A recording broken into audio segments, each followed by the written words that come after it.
রে বাবা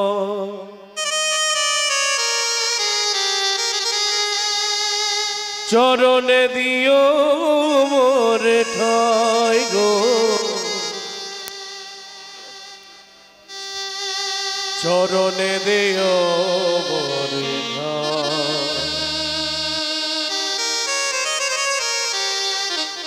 ভক্ত তোমার আমি হতে পারি না প্রভু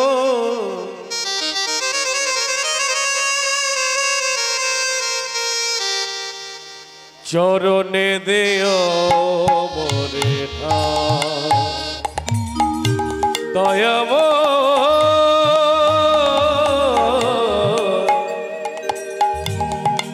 চরণে দেও মোরে ভক্ত তোমার আমি হতে পারি না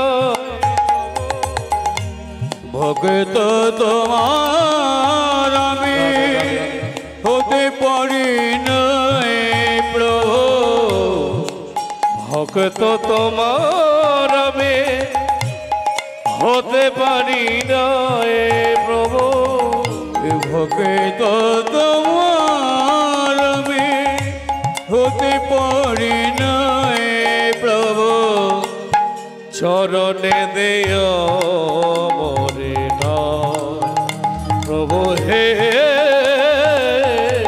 চরণে দিও গো ঠাই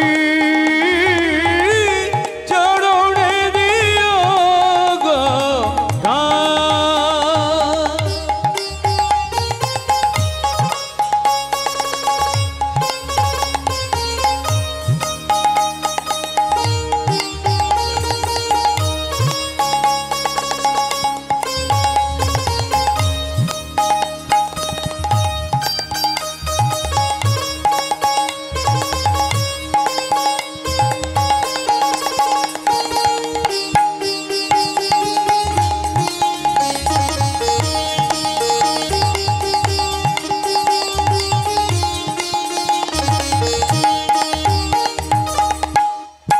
কামনা লইয়া যদি কিছু থাকে প্রভু কামনা লইয়া যদি কিছু থাকি প্রভু জানে সে তো প্রভু আমি নিজের দিয়ে ছে ভাগে জানে সে তো প্রভু আমি নিজের দিয়ে ছে ভাগে চরণে দেও মোরে প্রভু হে চরণে দেও মোরে ভক্ত তোমার আমি হতে পারি না প্রভু ভক্ত তোমার আমি হতে পারি না প্রভু চরণে দিও মোরে চরণে দিও মোরে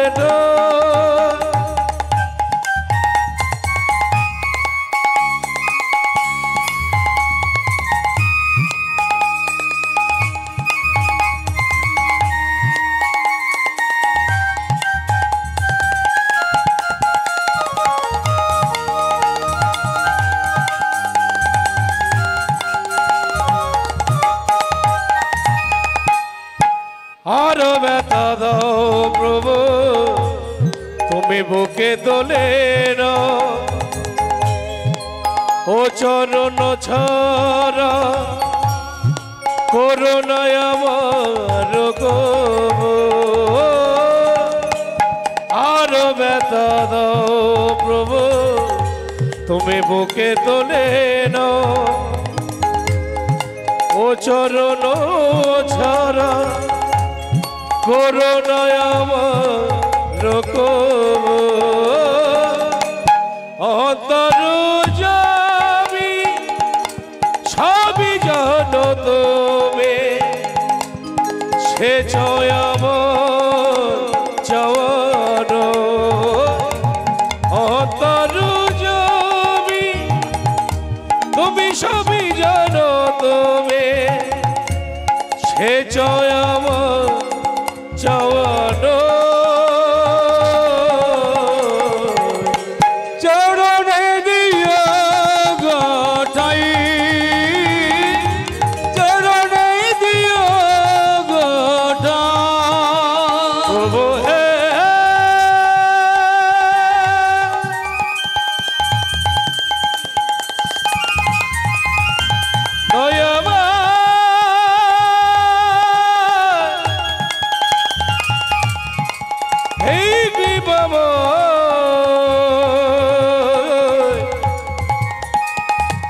চরণ বিনা কিছু নাই জানে হে কৃপাময় তুমি কৃপা করো দিন জনে চরণে দেয় ভক্ত তোমার হতে পারে নয় প্রভু ভক্ত তোমার আমি হতে পারি নাই প্রভু চরণে দিও মোরে চরণে দিও গোটাই চরণে দিও গোটাই চরণে দিও গোটাই চরণে দিও মোরে প্রভু হে কৃপম শ্রী গুরু নিতাই গো হৃদয় গো প্রভু সীতানা কৃষ্ণ প্রেমানন্দে প্রেমানন্দে হৃদয় গৌর হরে হরিব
हेलो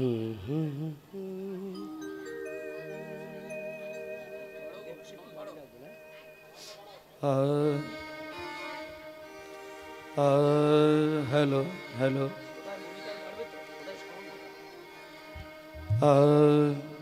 हेलो हेलो जय निताई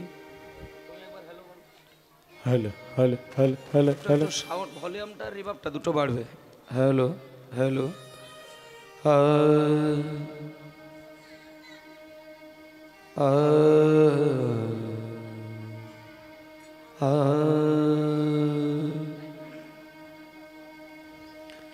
ओ जल बरन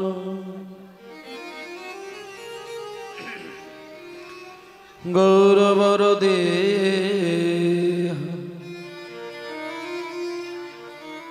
विलसित निरवधि भाव विदेह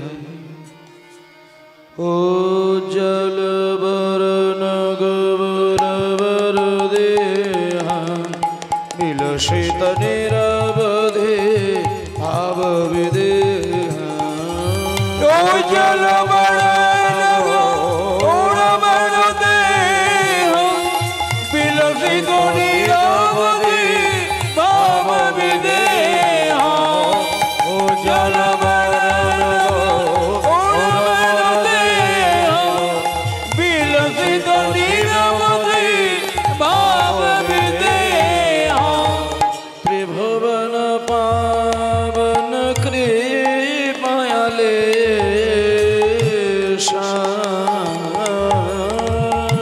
त्रिभुवन पावन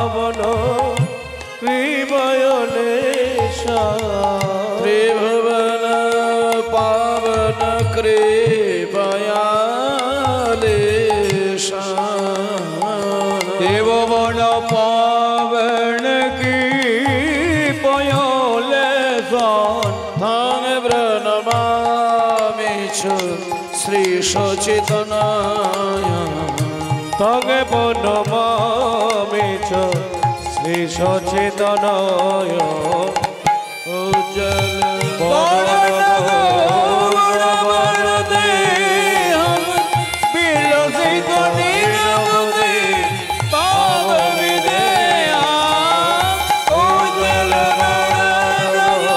गौरवर देहं विलसित निरवधि भाव विदेह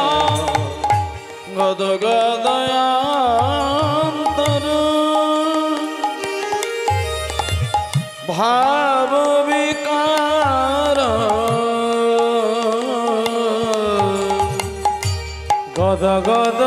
गदगदयांतर भाव विकार दुर्जन तार जन नाद विशाल दौड़ जड़ ताड़ जन नाद विताल दुर्जन तार जन नाद विशाल दुर्जन तार जन नाद विशाल भव भाय भंजन कारण करुणा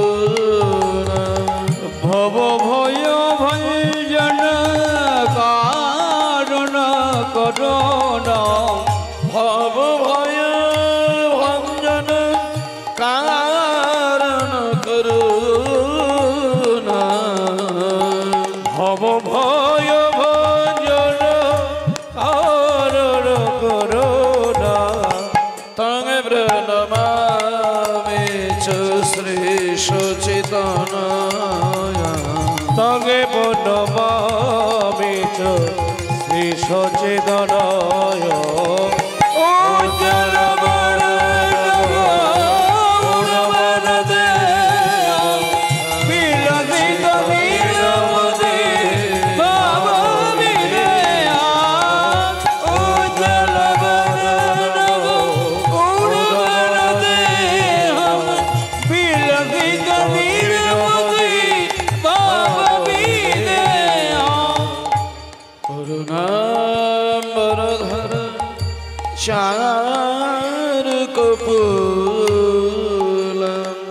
করুণাম বড় ধর চারু কপুর করুণাম বড় ধর চার কপুর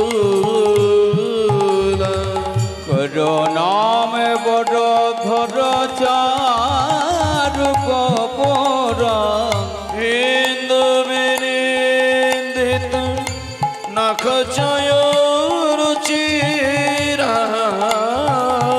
ইন্দু বিনিন্দিত নখচয় রুচির হিন্দু বিনিন্দিত নখ চয় রুচিরা ইন্দু বিনিন্দিত নখচয় রুচির জলবিত নিজ গুণ নাম বিনোদ জলপিত নিজ গুণ নাম বিনোদ তাঙ্গে প্রণমামি চ শ্রী সচেতন প্রণমামি চ শ্রী সচেতনয় উজ্জ্বল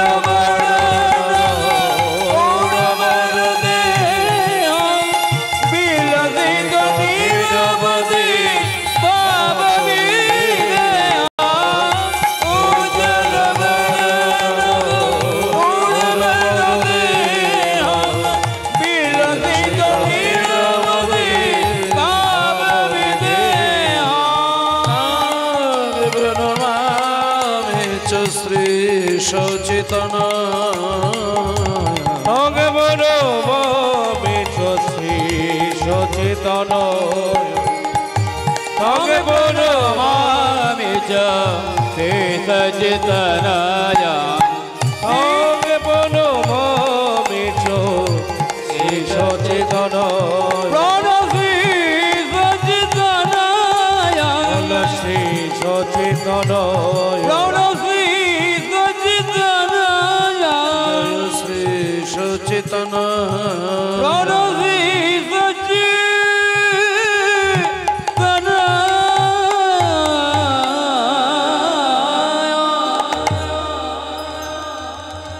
তগে বন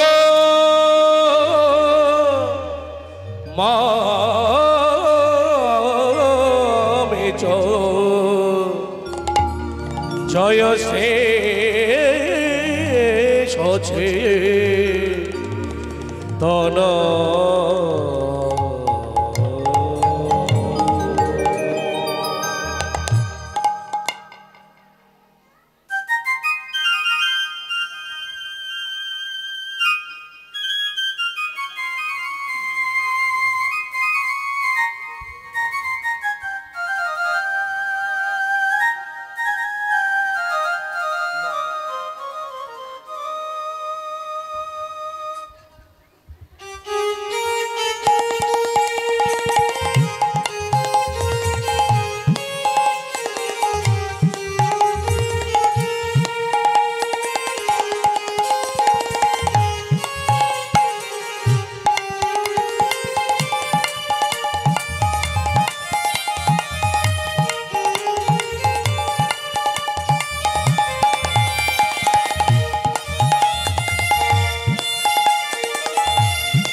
কলি তিমিরা কুল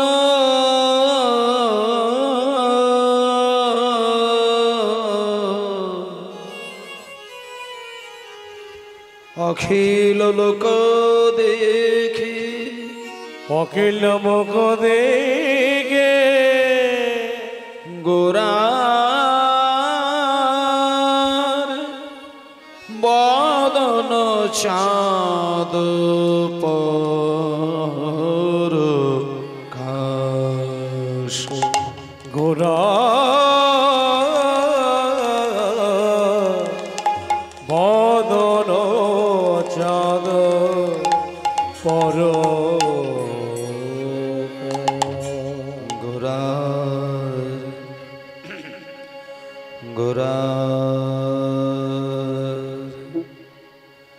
গোরার বদন চাঁদ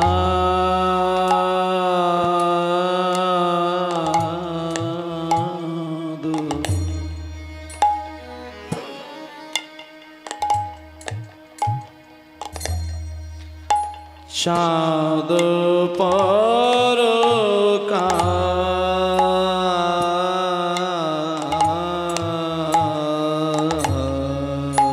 গোরার বদন চাঁদ আনন্দে হরি বল হরি বল হরি বল চাঁদ বর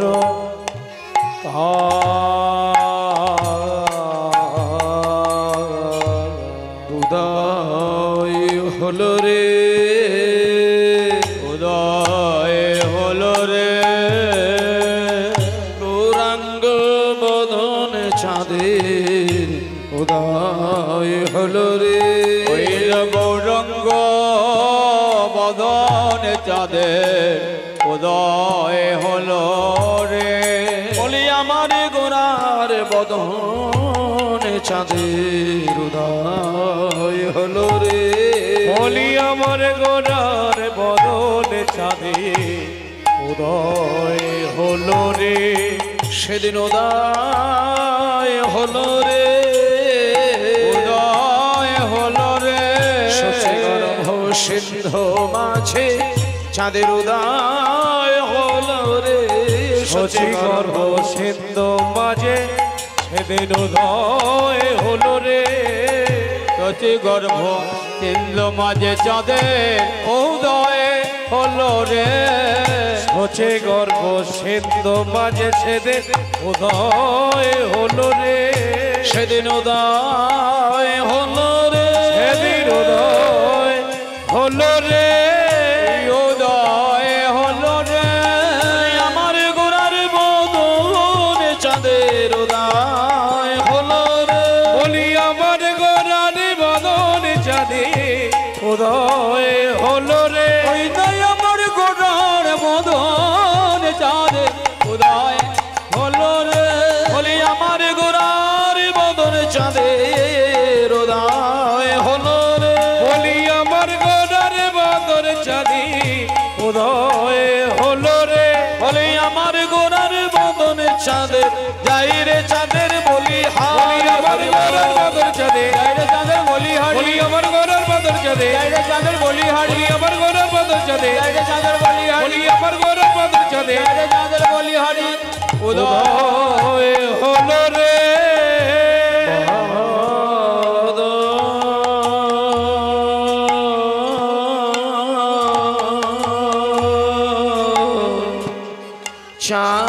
চাঁদ চাঁদ পরকাশ পরকাশ চাঁদ চাঁদ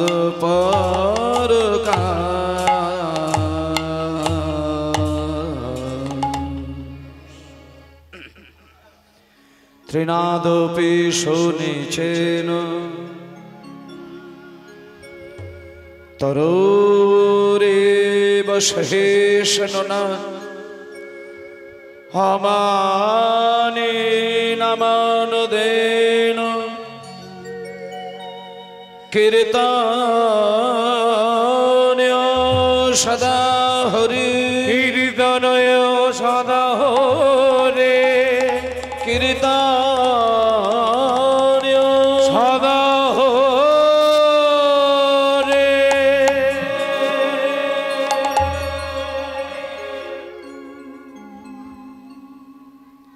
জয় নিতাই। সমবেত সকল গৌর অনুরাগী, কৃষ্ণ অনুরাগী সকল ভক্তবৃন্দের যুগল চরণে আমার শত সহস্র কোটি দণ্ডবৎ প্রণাম। চৈতন্য মহাপ্রভু মায়েরা, চৈতন্যদেবের অশেষ কৃপার ফলে আমরা বাঙালির ঘরে জন্ম নিয়ে চৈতন্যের হরিনাম অমৃতের মধ্যে ডুব দেবার চেষ্টা করে যাচ্ছি। কারণ কলিযুগের মানুষকে তো কোনোদিন কোনো কালে কোনো দেশের মানুষ পোছে না। বিশেষ করে বাংলাটা এমন একটি জায়গা, আজকে বাঙালির ঘরে একটা মানে ধর্ম পালন করার একটা বিখ্যাত প্ল্যাটফর্ম হচ্ছে কীর্তনের আসর। আস্তে আস্তে ডান দিকে মায়েরা, কথা নয় হো মায়েরা, গল্প কি আর শোনে? কথা হবে না, কথা হবে না, কথা হবে না। যতক্ষণ বন্দনা হচ্ছিল হ্যান পল্লাতুষ্ক যা হচ্ছে হচ্ছে, এবার ব্যাখ্যা শুরু হয়েছে, কথা হবে না। হরিবাসরের আসনটা হচ্ছে ভগবানের একটা একনিষ্ঠ সেবার আসন। আর সেবার আসন যদি স্পর্শ করেন, সেইখানে মনের মধ্যে আনচিন্তা, আন কথা, আন ভাবনা, এই তিনটি থাকলেই রাহু কিংবা কেতু এই দুটো যে কোনো একটা তাকে মানে আকর্ষণ করতে পারে। এটা একটু মাথায় রাখবেন। সেবার কাজে বসে সেবার মধ্যে মনোনিবেশ না ঘটিয়ে একটা সেকেন্ডের জন্যও যদি মনকে অন্যদিকে নিয়ে যায়, তাতে করে তার উপরে নাম অপরাধ এসে বসে। আর সেই নাম অপরাধটা অন্য কিছু নয়, তার সংসার জীবনটা ব্যতিব্যস্ত করে তোলে। একটা সাধকের কাছে সাধনার ঘাটতি হয়, আর সংসারী মানুষের কাছে সংসারের ঘাটতি হয়। কারণ সংসারও কিন্তু একটা সাধনার সম্পদ, সংসারও ছেলে মানুষের কথা নয়। এখন কেউ যদি মনে করে যে আমি সংসার করব না, সন্ন্যাসী হয়ে চলে যাব, সেটা যে তার ঠিক বিচার সেটা কিন্তু নয়। এখন প্রত্যেকেই যদি সন্ন্যাসী হয়, কেউ যদি সংসারটি না করেন, তাতে মানব সমাজ দাঁড়াবে কিসের উপরে? প্রত্যেকেই সন্ন্যাসী হয়ে গেল, কেউ সংসার করলো না, কেউ বিয়ে থা করলো না, কেউ সন্তানাদি জন্ম দিল না, তাতে পৃথিবীতে মানুষ তৈরি হবে কোথা থেকে? তাহলে পরবর্তীকালে সাধনা করবে কে? পরবর্তীকালে সন্ন্যাসী হবে কে? আর সংসারী হবে কে? তাই জন্য একটা কথা বলি, ভগবান কৃষ্ণ একেবারে পরিষ্কার করে বলে দিয়েছেন যে যারা সন্ন্যাস ধর্ম গ্রহণ করে আমার চরণ সেবা করেন, আমি তাদের উপরে কৃপা বর্ষণ করি। কেউ যদি গৃহত্যাগী হয়ে আমার শরণাপন্ন হয়, আমি তার উপরে কৃপা বর্ষণ করি। কিন্তু এগুলোর কোনোটা যদি না করে কেউ যদি বদ্ধ সংসারে মজে থাকে, আর সেই বদ্ধ সংসারের মাঝখানে দাঁড়িয়ে থেকেও একটা সেকেন্ডের জন্য যদি আমার নাম করে, আমি তার জন্য আরো বেশি খুশি হয়ে যাই। হরি বল, হরি বল। কারণ সংসারী মানুষ সংসারের চাপে পড়ে ভগবানকে ভুলে যেতে পারে, এটা ভগবানের চিন্তায় রয়েছে। সেই জন্য ভগবান বেশি করে কৃপা বর্ষিত করেন সংসারী মানুষের জন্য। আর তাই জন্য সংসারী মানুষের মাঝখানে আমাদের সেই পরম ব্রহ্ম ভগবান শ্রীকৃষ্ণ তার হ্লাদিনী শক্তি রাধারানীর কৃপা, এই দুই শক্তির মিলিত একটি শক্তি, যার নাম হলো শচীর নন্দন শ্রী চৈতন্য মহাপ্রভু। হৃদয় গৌর, হরি বল, হরি বল। আজকে যদি বাংলায় মহাপ্রভু জন্ম না নিতেন, আজকে যদি নদিয়ার নবদ্বীপে জগন্নাথ মিশ্রের ছেলেটি না আসতেন, আজকে যদি সচিমায়ের কোলে বিশ্বম্ভর নামে বাচ্চা ছেলেটি না আসতেন, তাহলে বাঙালিদের অহংকার থাকার কথা ছিল না। বিশেষ করে সনাতন ধর্মের মানুষ কথাই কথাই হরিবোল, কথাই কথাই জয় নিতাই, জয় গৌর হরিবোল, হরে কৃষ্ণ, এই যে বারবার বলে নিজেকে একটা আত্মপ্রকাশ করছে ভগবানের ধ্বনি দিয়ে, এটা কিন্তু একমাত্র নিতাই আর গৌরের কৃপা ছাড়া বাঙালির এটা হওয়ার কথা ছিল। হরি বল, হরি বল। মানে আমাদের কাছে চৈতন্যদেব আর আমাদের কাছে নিত্যানন্দ, এনারা ওই শিকে ছিঁড়ে দই পাওয়ার মতন আমাদের দশা হয়ে গেল। আস্তে বাবা, যেমন আগেকার দিনে মা ঠাকুরমারা যদি ভালো কোনো জিনিস তৈরি করতেন, ভালো কোনো জিনিস, বাড়ির কর্তা যদি বাড়িতে না থাকে, বাড়ির কর্তার জন্য আগেকার দিনের মা ঠাকুরমাদের একটা প্রথা ছিল যে ভালো জিনিসটা শিকের উপরে হাঁড়িতে তুলে রাখা হতো। কি এটা দাদু ঠাম্মারা অনেকেই জানে, এখন ইভেন এই প্রজন্মের ছেলে মেয়েরা হয়তো দেখেনি, কিন্তু আমি দেখেছি আমার ঠাকুরমা আমার মাকে ভালো জিনিস হয়েছে মানে শিকের উপরে রেখে দিয়েছেন। বাবা বা দাদু যখন বাড়িতে আসবে শিক থেকে নামিয়ে আলাদা করে যত্ন করে খেতে দেবেন। তাহলে বাড়ির মালিকের জন্য খাবার শিকের উপরে যত্ন করে রাখেন, বাড়ির মালিক যখন আসবে তাকে নামিয়ে আবার তাকে যত্নভাবে সেবা দেবেন। কিন্তু মনে করুন শিকের উপরে আপনি সুমিষ্ট একটা দই রেখেছেন, যখন বাড়ির মালিক আসবে তাকে আপনি দইটা দেবেন, কিন্তু হঠাৎ করে দেখা গেল বাড়ির মালিক আসার আগে শিকের দড়িটা ইঁদুরে গিয়ে কেটে দিয়েছে, তখন কি হবে? এখন ইঁদুরে যদি শিকের দড়ি কাটে তাহলে হাঁড়ি দম করে নিচে পড়বে, হাঁড়ি ফাটবে, দই ছড়িয়ে যাবে, যেটা মালিকের পাবার কথা ছিল তখন সেটা বাড়ির হতভাগা বিড়ালটা তখন চেটে চেটে খাবে। তাহলে কি যেটা মালিক খাবার কথা ছিল সেটা ওই ইঁদুর বেটা না দড়ি কাটবে আর বিড়ালের না পেট ভরবে। এবার বিড়াল এখন চেটে চেটে সারাদিন খাচ্ছে, বাড়ির কেউ কিন্তু আর বাধা দিচ্ছে না, কিন্তু খাবারটা বাড়ির মালিকের, কিন্তু বিড়াল খাচ্ছে, কেউ বাধা দিচ্ছে না। কেন? যেহেতু ছিক ছিঁড়ে পড়ে গেছে, ওটা আর বাড়ি মালিকের নয়, ওটা বিড়ালেরই খাবার, বিড়াল খেয়ে যায়।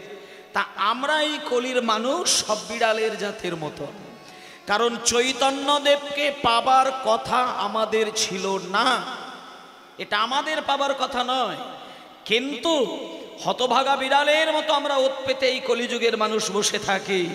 একমাত্র শ্রী অদ্বৈত ঠাকুর যত্ন করে তার একেবারে হৃদয় থেকে ডাকা শ্রী চৈতন্যদেবকে যদি না নামিয়ে আনতেন, চৈতন্যের প্রেম রূপী দইটা আমরা কোনোদিন চেটে চেটে খাবার সৌভাগ্য হতো না। নিতাই গৌর, নিতাই গৌর প্রেমানন্দে হরি বল।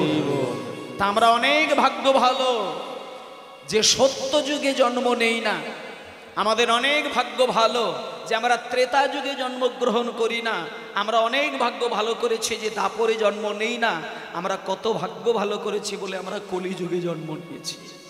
যে কলিযুগে শিব ঠাকুর সারা জীবন সাধনা করে যেটা পায় না, মা দুর্গা দেবী সাধনা করে যেটা পায় না, চতুর্মুখী ব্রহ্মা সাধনা করে যেটা পায় না, লক্ষ্মী দেবী চরণ সেবা করতে করতে 4টে যুগ কাটিয়ে দিল যেটা পায় না, সেইটা আমরা অযাচিতভাবে আমরা কলির মানুষ হাত বাড়াতেই পেয়ে গেলাম। সেটা কি? সেটা হচ্ছে পঞ্চম পুরুষার্থ প্রেম। কারণ মহাপ্রভু আসার আগে চতুর্থ পর্যন্ত ছিল ধর্ম, অর্থ, কাম, মোক্ষ। মায়েরা এই তত্ত্বগুলোকে একটু উপলব্ধি করবেন। কীর্তনাসর মানে হই হই হই হই ড্যাং ড্যাং ড্যাং ড্যাং করে কিছু নাচ গান করার বিষয় কিন্তু নয়। কীর্তন বাঁশরীর মতো এত পবিত্র জায়গা এবং সূক্ষ্ম জায়গা আমার মনে হয় একটা যজ্ঞ ক্ষেত্রেও তা চলে না। আপনি যদি একটা ব্রাহ্মণকে দিয়ে ঘন্টার পর ঘন্টা যজ্ঞ করান, তার থেকে অনেক বেশি সূক্ষ্ম এই হরিবাসর, যেখানে মনোনিবেশ ঘটাতে পারলে অকাতরে চৈতন্যের কৃপা পেতে পারেন, যেটা আপনি যজ্ঞ করে নাও পেতে পারেন, জপের মালায় নাম করে নাও পেতে পারেন, যেটা আপনি সারা জীবন তীর্থে বেড়াতে গিয়ে নাও পেতে পারেন। কিন্তু হরিবাসরে 3টে ঘন্টা নাম শুনতে শুনতে একটা নিমেষের জন্য যদি আপনি চোখ থেকে 2 বিন্দু জল গড়িয়ে দেন, আর ওই জল সরাসরি দেখবেন নিতাই গৌরের চরণ ধৌত হয়ে যায়। হরিবাসরে বসে ভক্তের 1 ফোঁটা চোখের জল কোনোদিন বিফলে যায় না, কারণ এটা মহাপ্রভু কথা দিয়েছেন। নাম শুনতে, নাম করতে হৃদয় বিগলিত করে 2 ফোঁটা নয়নের জলে কাঁদলে পরে সেই জল সরাসরি নিতাই গৌরের চরণ ধুয়ে যায়।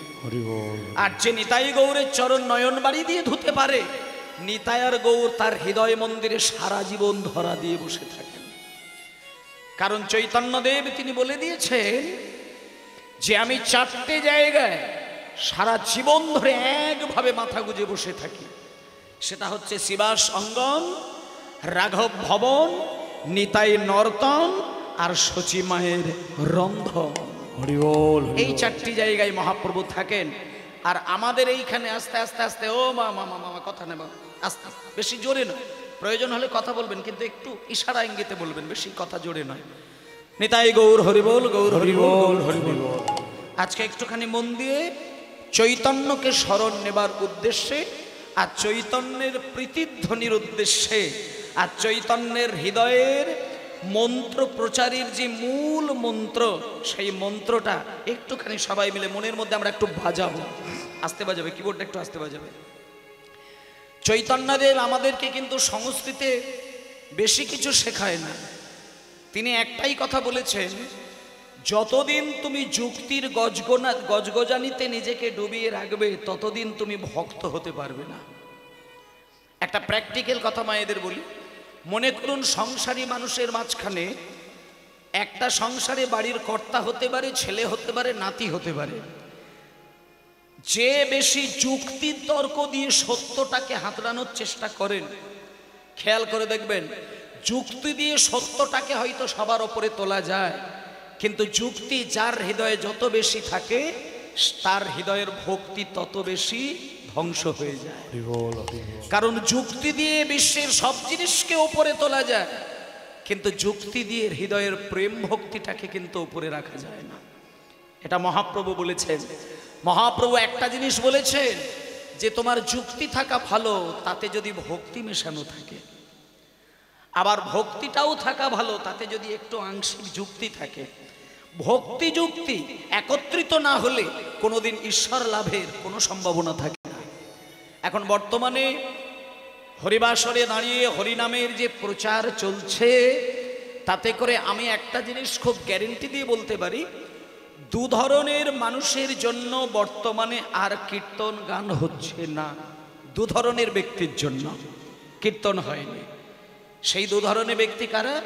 যারা একনিষ্ঠ ভক্ত, তাদের জন্য কীর্তন আর হরিবাসরে হয় না। আর যারা 100% ভদ্রলোক, তাদের জন্য কীর্তন হচ্ছে না। মানে ভক্ত হতে হবে এটা তো মহাপ্রভু বলে না। তুমি যদি ভদ্রলোক হতে পারো সেটাও কিন্তু গোবিন্দ সেবার আর একটা দিক। কারণ মানুষ হয়ে ভদ্রতা বজায় রাখতে পারলে ভগবান প্রচণ্ড খুশি হয় তার প্রতি। তোমাকে যে তুলসী মালাটা নিতে হবে তবে তুমি গোবিন্দের সঙ্গে যোগ হবে তা নয়। তুমি যদি নিপাট ভদ্রলোক হও, তুমি যদি 100% সৎ ব্যক্তি হও, তাতে যদি তুমি কোনোদিন তুলসী মালা না নাও, হরিনাম না শোনো, কিচ্ছু এসে যায় না। একটা ভদ্র মানুষের পিছনে ভগবান সদা সর্বদাই হাত বাড়িয়ে থাকেন। তাহলে এই যে কীর্তন হচ্ছে, এখানে যারা নিপাট খাঁটি ভদ্রলোক হবে তারা, আমি বলে দিচ্ছি, তারা বেশিক্ষণ হরিনাম শুনতে পারবে না। কারণ বর্তমানের হরিবাসরে যে নোংরা নোংরা কথাগুলো ছড়াচ্ছে, সেখানে ভদ্রলোকের বুকে ব্যথা লাগবেই লাগবে। আর ভক্ত যারা, তারা তো কাঁদবে, তারা ব্যথা পেয়ে কাঁদবে, যন্ত্রণা পেয়ে কাঁদবে। এই জন্য চৈতন্যদেব একটা জিনিস পরিষ্কার করে বলে দিয়েছিলেন যে প্রেম ভক্তি ভালোবাসা নিয়ে তুমি অন্ধকারে বসে সাধনা করো, তাতে ভগবানকে আঁকড়ে ধরে থাকতে পাবে।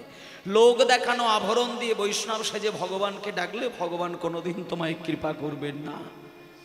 তাই জন্য আমি একটা জিনিস এই আসরে বসে আপনাদের বলতে পারি, গত কয়েক বছর আগে এই জায়গায় গানে এসেছিলাম, এবছর এসেছি।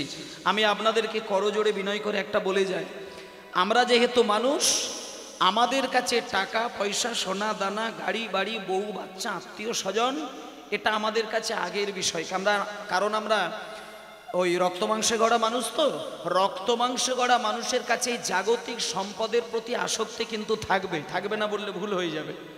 আপনি যদি বলেন যে টাকা পয়সা সব ছেড়ে দেবো, আমি ভিখারি হয়ে যাব, তাতে আপনার যন্ত্রণা আরও বেশি বাড়বে। কারণ এই বর্তমান পরিস্থিতিতে দেখবেন টাকা পয়সা যার নেই তার প্রতি সম্মান পর্যন্ত মানুষ আর দেয় না। তাহলে টাকা পয়সা, সোনাদানা, বউ বাচ্চা এগুলো প্রয়োজন, কিন্তু একটা জিনিস ভাবতে হবে যে এগুলো আমার সম্পদ, এটা আমার সম্পদ, কিন্তু এগুলোর ওপরে একটা শ্রেষ্ঠ সম্পদের অমৃত মাখানোর দরকার, যেটা হলো গৌরাঙ্গের নাম অমৃত। যেমন শিব ঠাকুর গলা ভর্তি করে বিষ খেয়েছিলেন, কিন্তু শিবকে কেউ মারতে পারে না, কেউ মারতে পারে না। শিব গলা ভর্তি করে বিষ পান করেছিল, তবুও শিব মরে না। তার কারণ হচ্ছে শিব বিষ খাবার আগে সে অমৃত পান করেছিলেন। যে একবার অমৃতটা জিভের মধ্যে ছুঁইয়ে দেয়, যে অমৃতের স্বাদ একবার পেয়ে যায়, সে বিষের মধ্যে নিজেকে ডুবিয়ে রাখলেও, বিষের আংশিক জ্বালা অনুভব করলেও তার প্রাণ কিন্তু ধ্বংস হবে না। নিতাই গৌর প্রমানন্দে হরি বল। তাই ভক্তমণ্ডলী মায়েরা, সংসার সমুদ্রে ডুব দিয়ে কাম ক্রোধ লোভ মোহ মদ মাৎসর্যের বিষে জর্জরিত থাকলেও তার মাঝখানে যদি ছিটে ফোঁটা নামরূপী অমৃত আপনি আত্মাকে ডুবিয়ে রাখতে পারেন, তাতে কামনার সাগরে নিজেকে যতই জর্জরিত করেন, অমৃত যখন আপনার হৃদয়ে মাখানো রয়েছে, আপনার এই সংসারের মধ্যেও কিন্তু আপনি কিন্তু প্রাণে কোনোদিন হারিয়ে যেতে পারবেন না। তাই জন্য মহাপ্রভু কৃপা করে সবাইকে ডেকে ডেকে একটা কথা সদা সর্বদাই বলতে চেয়েছেন, ওরে প্রেম নিবিয়া, ওরে প্রেম নিবিয়ায় বদন ভরে, বলে রে হরি নাম, হরি হরি হরি বল। প্রেম নিবিয়ায় বদন ভরে, বলে রে হরি বল। ওরে প্রেম নিবিয়ায় বদন ভরে, বলে রে হরি বল। এই প্রেম এনেছিল, এই প্রেম এনেছিল ব্রজের বাঁকা ওই গৌর গুণধাম, এনেছিল ব্রজের বাঁকা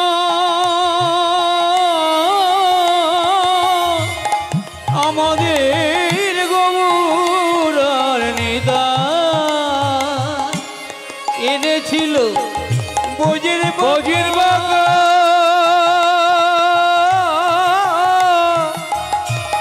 গৌর নিতাই এনেছিল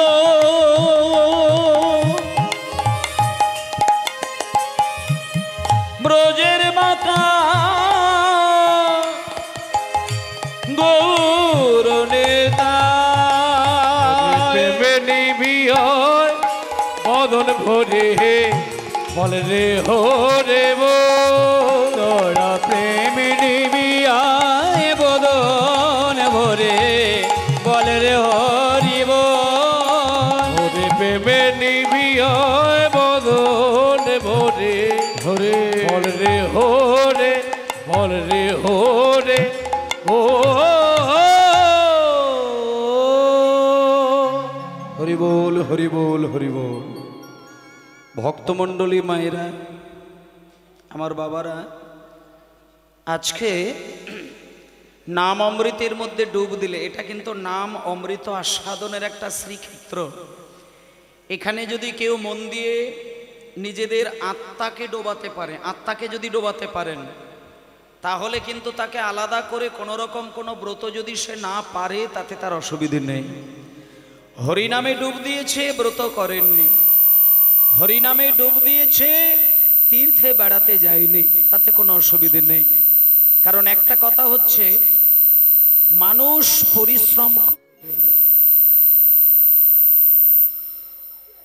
জয় জয় নিতাই, মানুষ যে পরিশ্রম করে, এখানে দেখুন প্রত্যেকটা মানুষই কিন্তু হাড় ফাটা পরিশ্রম করে কিন্তু নিজের জীবনটাকে সাজানোর চেষ্টা করেন। তাহলে মাথার ঘাম পায়ে ফেলে একটা মানুষ যে রোজগার করে সারাটা জীবন ধরে, তাতে মানুষ কি লাভের জন্য এত পরিশ্রম করেন? বাড়ির পুরুষ মানুষ রোজগারের জন্য বাইরে বেরোয়, আর বাড়ির মায়েরা সংসারের সমস্ত কর্ম করার জন্য নিজেকে নিঃস্ব করে ফেলেন। তাহলে বাড়ির মা বাবা দুজনেই কিন্তু হাড়ফাটা পরিশ্রম করছে, কিসের জন্য? এটা একটুখানি বুঝবেন।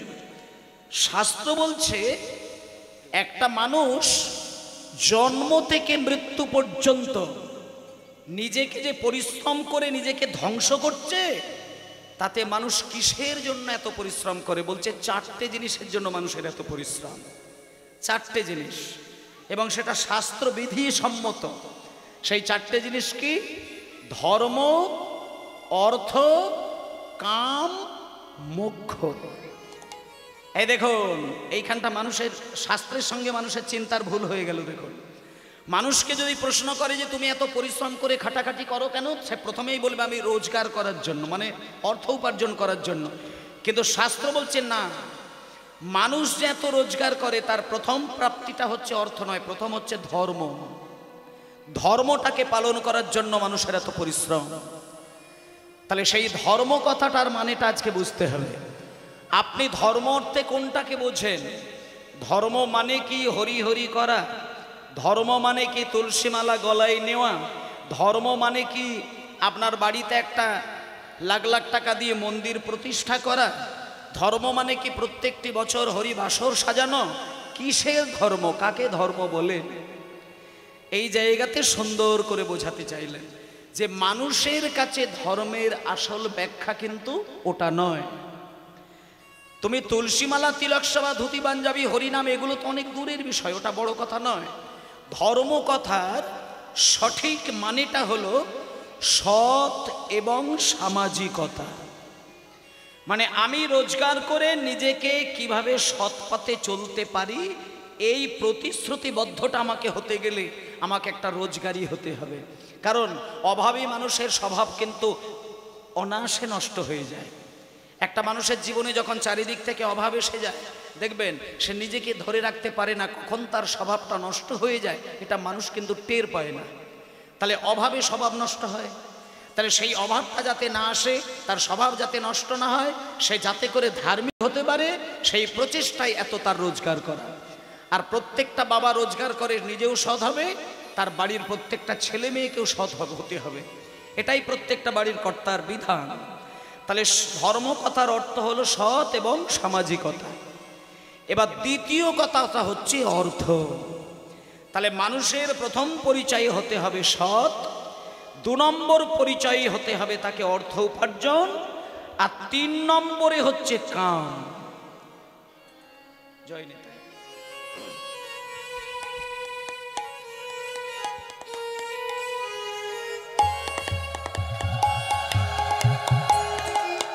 হরে কৃষ্ণ হরে কৃষ্ণ কৃষ্ণ কৃষ্ণ হরে হরে,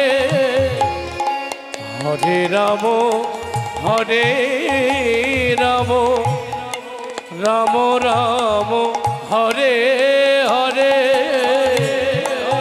হরে কৃষ্ণ হরে কৃষ্ণ কৃষ্ণ কৃষ্ণ হরে হরে, হরে রাম রাম রাম হরে হরে, হরে কৃষ্ণ হরে কৃষ্ণ কৃষ্ণ কৃষ্ণ হরে হরে, হরে রাম রাম রাম হরে হরে, হরে কৃষ্ণ হরে কৃষ্ণ কৃষ্ণ কৃষ্ণ হরে হরে, হরে রাম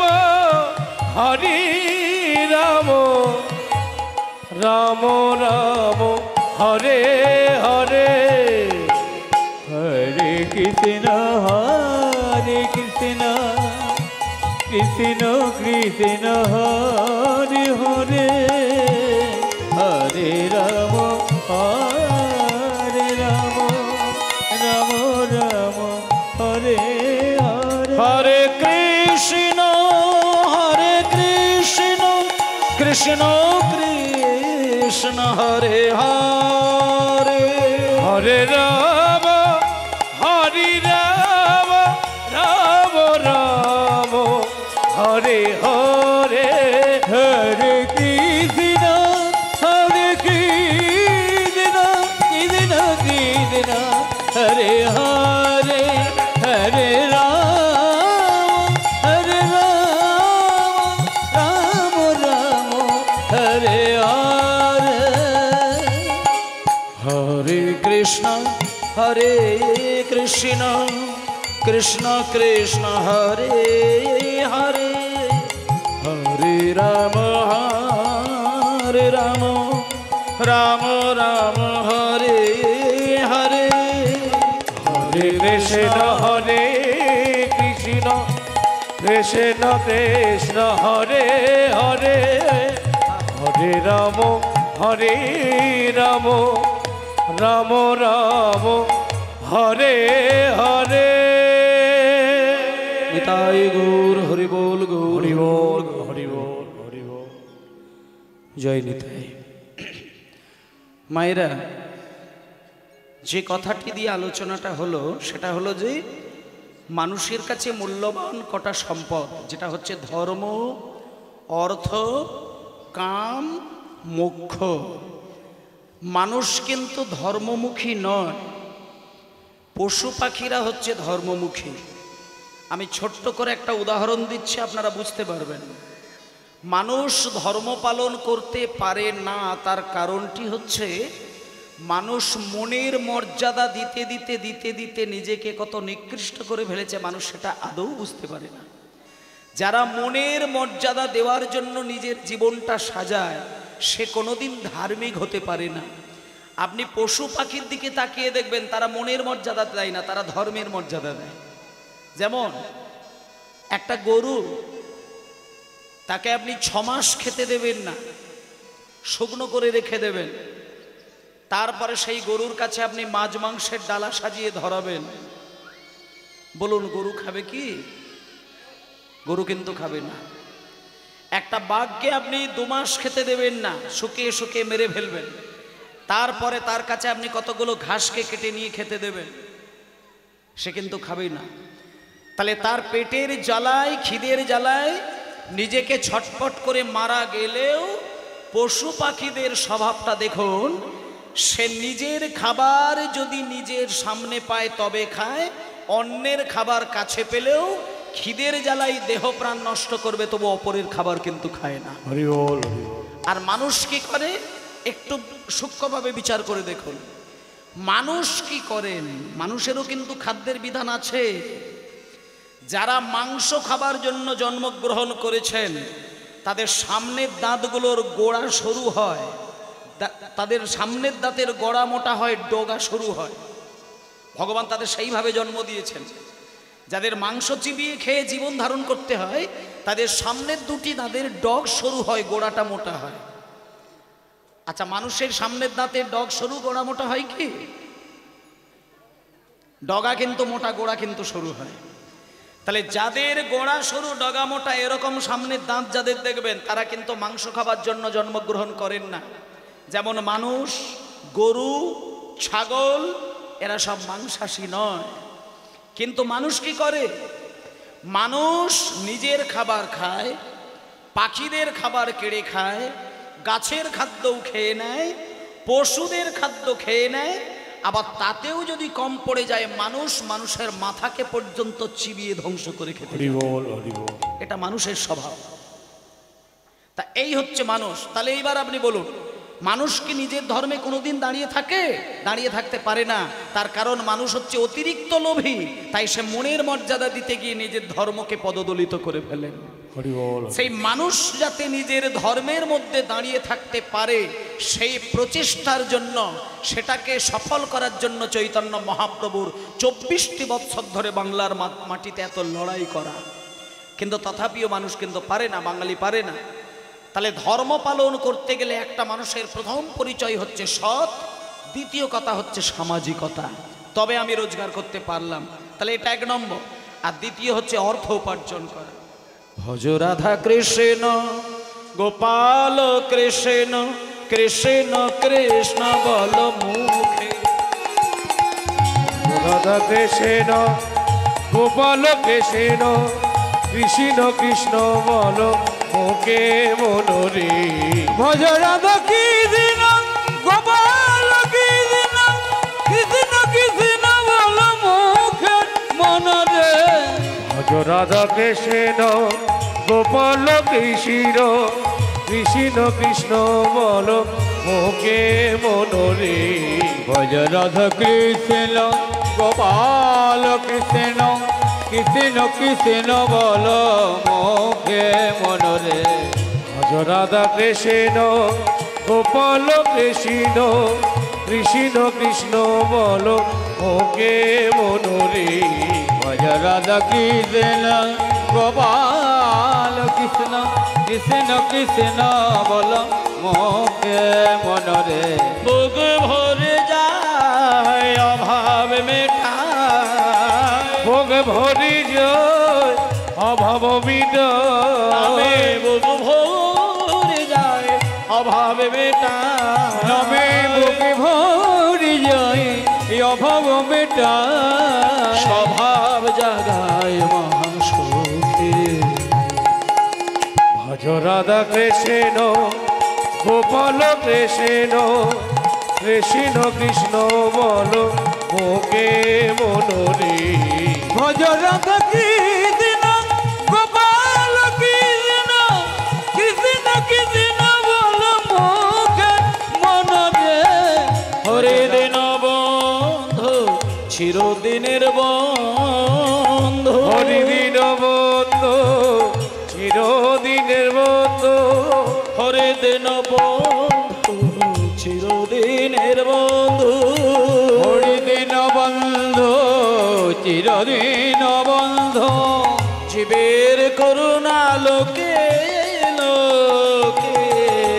হরিদিন বন্ধু চিরদিনের বন্ধু। আমার জীবের করুণা লয়ে লোকে।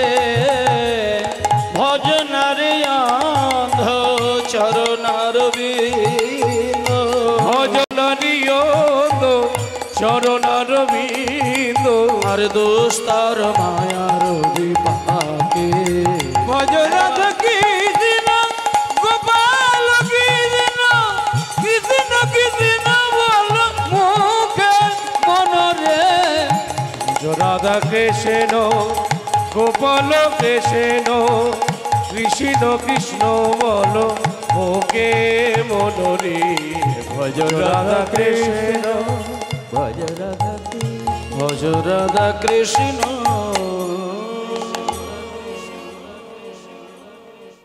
হরি বল। জয় নিতাই। ঠিক আছে, আর কথা নেই, আর কথা নেই। ধর্ম অর্থ কাম ও মোক্ষ। তাহলে আপনাদেরকে দুটো জিনিস বলা হয়েছে যে মানুষের ধর্মটা পালন করা হচ্ছে মানুষের একটা আদর্শের মধ্যে পড়ে। কয়েকদিন আগেকার একটা ঘটনা, ছোট্ট করে একটা ঘটনা বলি বাবা। কলকাতার ভবানীপুরের একটা সত্য ঘটনা। মানে আজকে মানুষ এত হরিনাম শুনছে, এত হরিনাম গাইছে, এত বাড়ি তৈরি করছে, গাড়ি তৈরি করছে, এত সামাজিকতা হয়েছে, মানে কত মডার্ন হয়েছে মানুষ, এত মিডিয়ার সঙ্গে নিজেকে জড়িয়েছেন, কিন্তু মনুষ্যত্বটা কিন্তু হারিয়ে গেছে। তার একটা প্রমাণ আমি আপনাদের দিচ্ছি। কয়েক মাস আগেকার ঘটনা, কলকাতার ভবানীপুরে। আজকে শুধু এই ঘটনাটা বললেই শেষ নয়, এরকম প্রত্যেকটা মানুষ কিন্তু জ্বলছে। প্রত্যেকটি মানুষের হৃদয়ে কিন্তু একটা আগুন দাউ দাউ করছে, যে আগুনের তাপটা কিন্তু যে কোনো মানুষকে কিন্তু ছুঁড়ে দিচ্ছে অতি অল্পেতে। তার একটা ছোট্ট কথা বলি। কলকাতার ভবানীপুরে মেন রোডের ধারে বাড়ি ভদ্রলোকের। তিনি তার নিজস্ব গাড়িতে উঠতে যাচ্ছেন। বয়স তার 75 থেকে 80 বছর বয়স্ক বাবা। এবার যখন নিজের গাড়িতে উঠতে যাচ্ছে, একটা 70-80 বছরের বয়স্ক মা বাবা নিশ্চয়ই ইয়াং ছেলের মতো তড়িঘড়ি করে দমদাম করে গাড়িতে উঠতে পারবে না। যারা বয়স্ক হয় তাদের ভেতরটা বুঝতে সবাই চায় না। একটু ধীর গতিতে বুঝে শুনে চলতে যাচ্ছে, উঠতে যাচ্ছে। পিছন থেকে একটা প্রাইভেট কার, যে প্রাইভেট কারটা পিছনে দাঁড়িয়ে হর্ন দিচ্ছে, সমানে সিটি বাজাচ্ছে, সেই গাড়িটা না হলেও 60 থেকে 70 লক্ষ টাকা গাড়িটার দাম। পিছন দিয়ে বারবার হর্ন দিচ্ছে, বয়স্ক মানুষটাকে বিরক্ত করে মারছে। তখন বয়স্ক মানুষটা পাপা করে এগিয়ে এসে ড্রাইভারকে একটা প্রশ্ন করল যে আমি তো বয়স্ক মানুষ, আমি তো গাড়িতে উঠছি, তা আপনি সমানে হর্ন বাজাচ্ছেন কেন? এতে আমি অস্বস্তি বোধ করছি। তখন ড্রাইভারটা বললেন, দুঃখিত, আপনি তাড়াতাড়ি ওঠেন। এবার আবারও সেই বয়স্ক বাবা উঠতে যাচ্ছে, কিন্তু একটু দেরি হয়ে যাচ্ছে। বয়স্ক লোকের যেটা হয় আর কি সেইভাবে হচ্ছে। তখন ওই প্রাইভেট কারটা টুকটুক করে গিয়ে হর্ন দিতে দিতে বয়স্ক বাবার গাড়ির পিছন দিকে ধাক্কা মেরে দিল। আর যা না ধাক্কা মারে, তখন ওই বয়স্ক বাবাটা একটু রেগে গিয়ে ড্রাইভারের কাছে এসে দুটো কথা বলে, এবং কথা বলার পরিপ্রেক্ষিতে ওই ড্রাইভার বেরিয়ে এসে ওই 80 বছরের বয়স্ক বাবাকে গায়ের জোরে সাপটে একটা চড় মারে। পরক্ষণে সেই ভদ্রলোক পাথরে রাস্তার ধারে ঢালাইয়ের মধ্যে পড়ে যায়, মাথায় আঘাত লাগে। 2-3 দিন বাদে ভদ্রলোক মারা যায়। এবং ইতিমধ্যে যে 60-70 লক্ষ টাকার গাড়ির ভেতরে ড্রাইভারটি চালক ছিলেন, ওটা ওনার নিজের গাড়ি। আর উনি হচ্ছেন বিখ্যাত একজন আইনজীবী, উনি উকিল। মানে আইন নিয়ে উনি গবেষণা করেন, আইন নিয়ে বিশ্লেষণ করেন, আইন নিয়ে ওনার সংসার চলে। তাহলে এত বড় একটা আইনজীবী হয়েও তার একটুখানি ধৈর্য হলো না যে বয়স্ক লোকটা উঠলে তবে আমি যাব। এটা হলো না কেন? এটা তো একটা ঘটনা। আর একটা ঘটনা উড়িষ্যায় ঘটেছিল, মাছের বাজারে। মাছের বাজারে গিয়ে ঝগড়াদ্বন্দ্ব হয়ে যাওয়ার সঙ্গে সঙ্গে সেখানে এমন মারপিট হয়, সেখানে খুন করে বডিকে কুচো করে বরফের মধ্যে রেখে দেওয়া হয়, লুকিয়ে লুকিয়ে তাকে পাচার করে দেওয়া হয়। তাহলে এখন এই অতি অল্পেতেই মানুষ এত আগুন নিজেকে সামলাতে পারছে না, অপরের গায়ে ঢেলে দিচ্ছে। কেন হচ্ছে এটা? এর প্রমাণ আছে, এর কারণ আছে। এই কারণগুলোকে ধরতে হবে। শুধু হরিনাম করে যাচ্ছি, হরিনাম শুনে যাচ্ছি, গুরুদেবের কাছ থেকে দীক্ষা নিয়েছি, জপমালা নাম করছি, বছরে বছরে আমি তুলসী সিন্নি দিচ্ছি, কীর্তনিয়া নিয়ে এসে কীর্তন করাচ্ছি, কিন্তু আমার ভেতরের আগুনটাকে নেভাতে পারছি না। কেন? এর মূল গোড়ার খবরটাকে জানতে হবে। মানুষ এত ক্রোধী হয়ে উঠেছে তার কারণ দুটো জিনিসের জন্য। প্রথম হচ্ছে অতিরিক্ত লোভ, আর তাকে জুড়েই তৈরি হয়ে যাচ্ছে অতিরিক্ত ক্ষোভ। হরি বল, হরি বল। লোভের সীমা আকাশ ছোঁয়া হয়ে গেছে এখনকার দিনের। দেখুন, এখানে যারা বয়স্ক মা বাবা রয়েছেন, আস্তে মায়েরা, এখানে যারা বয়স্ক মায়েরা আছেন, আপনারা কোনোদিন ভেবেছিলেন যে আপনি 20,000 টাকা দিয়ে একটা শাড়ি পরে বিয়ে বাড়িতে যাবেন? এখানে কোনো মা ভাবেননি। কোনোদিন কেউ ভেবেছিলেন যে আমি বিয়ে বাড়িতে যাবো না, গয়নাকাটি পরবো, আমার গায়েতে 10 লাখ টাকা সোনা চাপানো থাকবে, একটা আংটি থাকবে 10 লাখ টাকা হিরে দিয়ে? কেউ ভাবেনি। কিন্তু এখন দেখবেন ম্যাক্সিমাম বাড়ির মায়েদের 10-20 হাজার টাকা, 30,000 টাকা, 40,000 টাকার দামি শাড়ি কিনে ঘরে রেখে দিয়েছেন। এগুলো কেন? একটা মানুষ তার মনের শক্তি আর দেহের শক্তির অতিরিক্ত কিছু বৈভবের নেশায় নিজেকে আসক্তিতে জর্জরিত করে, এই যে পৃথিবীতে বৈভবের যে একটা প্রদর্শনী চলছে, এই বৈভবের প্রদর্শনীতে নিজেকে অংশগ্রহণ করে সমস্ত কিছুকে আমার করে নেবার একটা যে তীব্র আকাঙ্ক্ষা, এই আকাঙ্ক্ষা থেকে মানুষের ক্ষোভটা সিংহের মতো তৈরি হয়ে যায়। হরি বল, হরি বল। আপনি শপিং মলে যাবেন, একটা জ্যাকেটের দাম 80,000 টাকা, ভাবতে পারবেন না। আপনি নিছক যে শপিং মলে ঘুরতে যাচ্ছেন তা কিন্তু নয়। আপনি নিছক যে কলকাতার বড় বড় মলে ঘুরতে যাচ্ছেন তা কিন্তু নয়। সোনা দোকানে একটা নাক কড়াইয়ের জন্য যে আপনি ঘুরতে গেছেন তা নয়। আপনি হয়তো একটা নাকের কড়াই কিনে নিয়ে এসেছেন, কিন্তু আপনার ভেতরে অবচেতন মনেই কিন্তু আপনার ওই দামি দামি জিনিসের প্রতি একটা আসক্তি তৈরি হয়েছে। এটাকে বলছে তীব্র আসক্তি। আর চৈতন্যদেবের এই কীর্তন গানেতে এই জায়গাটাতে বারবার তোমাকে বাধা দিচ্ছে যে তুমি সংসারে থাকো, তোমার তীব্র আকাঙ্ক্ষা থেকে তুমি নিজেকে শূন্য করে দাও। তোমার বিবেক আর বৈরাগ্যকে যদি তুমি জাগিয়ে তুলতে পারো, তুমি পরম শান্তিতে নিজের জীবনটাকে সোনা দিয়ে সাজাতে পারবে। আজকে যদি বাজারে একটা ছেলেকে একটা ব্যক্তি মারে না, পোস্টারে বেঁধে যদি মারে, আপনি দেখবেন 50টা লোক গিয়ে তাকে মারতে শুরু করে দেবে, জানতেই চাইবে না কেন মারধর করা হচ্ছে। তার কারণটা কি? মানুষের প্রত্যেকের ভেতরে একটা আগুন জ্বলছে। কখন সেই আগুনটা কাউকে ছুঁড়ে দিতে পারবে তবে যেন নিজেকে শান্তি বোধ হয়। কিন্তু এককালে মানুষের জীবন ছিল আলাদা। তখন বাসে করে গেলে প্রত্যেকটা বাসের যাত্রী একে অপরের সঙ্গে আত্মীয়তা তৈরি হয়ে যায়, যেত তখনকার দিনে। আর এখন এক টানা 24 ঘন্টা একটা বগিতে বসে থাকবেন, কেউ কারোর সঙ্গে কথা বলে না। তাহলে মানুষ মানুষকে আর চিনতে চায় না, মানুষ মানুষের সঙ্গে মানবিকতা সমাদর বোধ জ্ঞান তৈরি করে না, মানুষ মানুষ হয়ে বসতে চায় না, পরিচয় দিতে চায় না।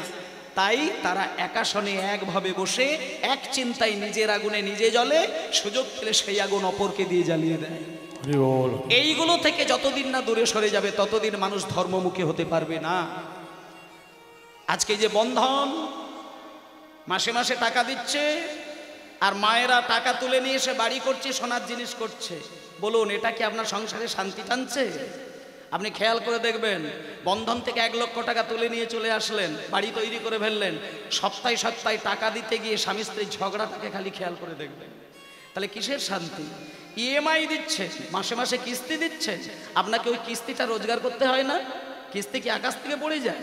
একবার ভেবে দেখে না যে আমি এককালীন টাকা নিয়ে গাড়ি কিনে নিলাম, বাড়ি কিনে নিলাম, ইএমআইটা আমার বাবা এসে দেবে না, দাদু এসে দেবে না, আমার শ্বশুর এসে দেবে না, আকাশ থেকে পড়বে না, আমার রোজগারের ক্ষমতা থেকেই কিন্তু ইএমআই দিতে হবে। এটা মানুষ জানতে চায় না।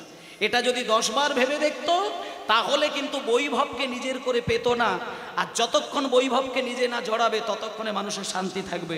যখনই তুমি বৈভব আপন করে নেবে তখন তুমি পারমার্থিক সুখ আর শান্তিকে জীবন থেকে জ্বলাবে। নিতাই গৌর প্রেমানন্দে হরি বল।